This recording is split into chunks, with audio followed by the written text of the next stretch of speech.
কেমন আছেন? কেমন আছেন? আলহামদুলিল্লাহ ভালো। অনেকদিন পর দেখা।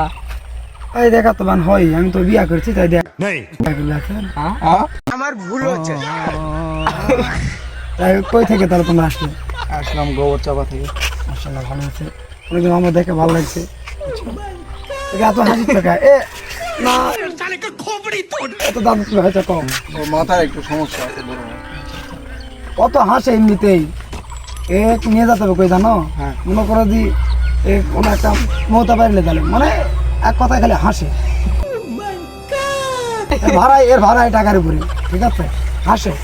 কারণ এক ভাড়া করে মনে করো যে ইন্ডিয়া থেকে ভাড়া করতে চলে আসে, ঠিক আছে, তোমার ভাড়া হবে মিনিমাম 3 কোটি 4 কোটি টাকা। 4 কোটি টাকা সিরিয়াস। ও কারণে এই কারণে কি কারণে ও মানুষ মনেও হাসবে, মানুষ মনে মারামারি করলেও হাসবে, আর হাসি পাড়ায় খালি, ঠিক আছে। তো গাইস আসসালামু আলাইকুম, এলা আমার ছোট ভাই ব্রাদার আমার সাথে দেখা করতে আছে খতম। তো আপনারা যারা আমাকে পছন্দ করেন পরে একটা ভিডিওতে সবাই ফলো করে দিন, সবাই একটু ফলো করবে।